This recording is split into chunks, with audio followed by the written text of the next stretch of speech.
Credit debit కార్డులు ఎలా ఉపయోగించాలో తెలియని వారిని కొంతమంది కేటుగాళ్లు తమకు అనుకూలంగా మార్చుకుంటున్నారు. ఏటీఎం కేంద్రాల వద్ద మాటలతో మాయ చేసి డబ్బులు వెనకేసుకుంటున్నారు.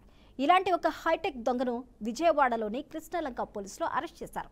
సింగ్ నగర్ వాంపే కాలనీకి చెందిన సురేష్ బాబు ఏటీఎం వద్ద మాయ మాటలతో జనాలను బోల్తా కొట్టిస్తూ చోరీలకు పాల్పడుతున్నాడు. ముందుగా ఏటీఎం కేంద్రాల వద్ద మకాం వేసి సురేష్ బాబు వచ్చిపోయే వారిని గమనిస్తూ ఉంటాడు. అలా గమనిస్తూ ఏటీఎం సెంటర్ల వద్దకు వచ్చే మహిళలు, వృద్ధులను టార్గెట్ చేసుకుంటాడు. ఏటీఎంల నుంచి డబ్బులు డ్రా చేసేందుకు ఇబ్బందులు పడే వారిని గమనించి వారికి సాయం చేస్తానంటూ మాటలు కలుపుతాడు. అలా మాటల్లో ఉంచి ఒరిజినల్ కార్డులను కాజేసి వారికి డూప్లికేట్ కార్డులను అంటగడతాడు. ఆ తర్వాత ఆ ఒరిజినల్ కార్డుతో డబ్బులు డ్రా చేస్తూ మోసాలకు పాల్పడుతున్నాడు. 2017 నుంచి ఈ రకంగా ఏటీఎం కేంద్రాల వద్ద సురేష్ బాబు మోసాలకు పాల్పడుతున్నారని ఏసీబీ బంగారాజు వెల్లడించారు.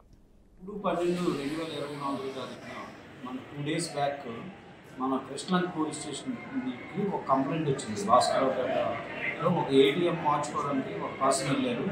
పెట్టిన కార్డు రాలేదు. పక్కన ఉన్న ఆయన నేను హెల్ప్ చేస్తానని ఇచ్చినట్టు నటించాడు. ఆ కార్డు బయటికి రాలేదు.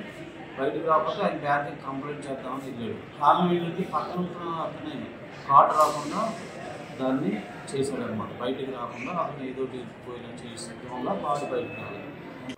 బ్యాంక్కి కంప్లైంట్ చేసి పోలీస్ స్టేషన్కి వచ్చి కంప్లైంట్ చేశారు. దాని మీద కృష్ణలంక సీఏ గారు టైంగా నమోదు చేసి దర్యాప్తు చేశారు. విజయవాడ పోలీస్ కమిషనర్ శ్రీ రాజశేఖర్ బాబు గారు ఈ కేసును త్వరగా ఖచ్చితంగా ఛేదించమని ఆదేశించడం జరిగింది. కృష్ణలంక సీఏ నాగరాజు గారు, క్రైమ్ ఎస్ఐ గారు టీమ్గా ఉండి ఆధ్వర్యంలో కరెక్ట్గా వాళ్ళు 2 రోజుల్లోనే ఈ రోజు పట్టుకోవడం జరిగింది. ఇతని దగ్గర 78 ఏటీఎం కార్డు 2 లక్షల క్యాష్ దొరికింది.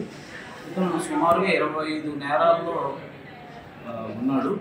మన దగ్గరికి వచ్చినప్పటికి ఇబ్రహీం 1 టౌన్, ఇబ్రహీంపట్నం, భవానీపురం, తెలంగాణలో హుజూర్ నగర్ పోలీస్ స్టేషన్లో కేసులు ఉన్నాయి. మొత్తం 25 వరకు ఇతను నేరాలు చేసినట్టు అంగీకరించాడు. ఈరోజు బస్ స్టాండ్లో క్రైమ్ ఎస్ఐ గారు